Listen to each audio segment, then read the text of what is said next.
क्या तुम्हारा पाला भी किसी साधु सन्यासी से पड़ गया है या फिर भागवत पुराण का रंग तुम पर भी चढ़ गया है?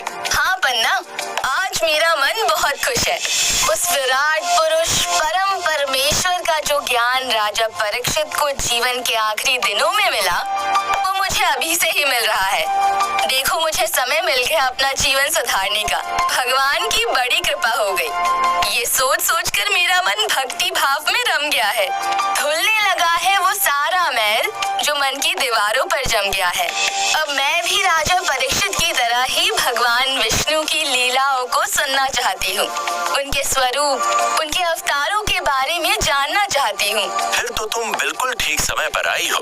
देखो, सुखदेव सिंह जी राजा परीक्षित को वही प्रसंग सुना रही हैं, जिसमें वो भगवान विष्णु के स्वरूप और अवतारों के बारे में बता रही हैं। मुनीश्वर, इस सृष्टि का जन्म किससे हुआ? वो परम शक्ति कौन है? राजन, वो विराट पुरुष ही वो परम चेतना है, महा ऊर्जा है, जिससे सारे देवी देवताओं, मनुष्यों, नागों, गंधर्वों, सभी प्राणियों की उत्पत्ति हुई। ग्रह, नक्षत्र, चांद, तारे, सूर्य भी इसी से पैदा हुए हैं। यही विराट पुरुष नारायण ब्रह्मा बनकर संसार की सृष्टि करते हैं, रुद्र रूप में संहार करते हैं और विष्णु रूप में संसार का पालन करते हैं। भले ही वो ब्रह्मा, विष्णु, महेश के रूप में अलग अलग देव लगे, लेकिन वास्तव में वो एक ही है। जब जिस कर्तव्य को पूरा करने की जरूरत पड़ती है, वो वही बन जाते हैं। भगवान विष्णु की महिमा का वर्णन कोई नहीं कर सकता।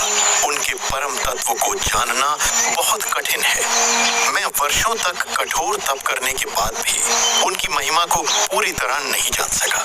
उन्हें कितना भी जानो, कुछ न कुछ जानना बाकी रह ही जाता है। इसीलिए उनके नाम का, उनकी लीलाओं का मैं लगातार गान करता हूँ, जिससे उनके परम तत्व का थोड़ा बहुत ज्ञान मुझे हो गया है। भगवान, मेरी एक उलझन सुलझाइए। मुझे उनका ज्ञान कैसे होगा, इसका उपाय बताइए। उन विराट पुरुष श्री विष्णु को भक्ति बड़ी प्रिय है। उन्हें जानने समझने के लिए बड़ी बड़ी तपस्याओं, व्रत, उपवासों, ध्यान आसन की जरूरत नहीं है। अपना मन शुद्ध और निर्मल रखकर पूरे श्रद्धा भाव और समर्पण से उनकी भक्ति की जाए तो उनकी कृपा पाई जा सकती है। कृपा से ही उनका ज्ञान होता है। ध्रुव, प्रहलाद जैसे निर्मल मन के बाल भक्तों ने उन्हें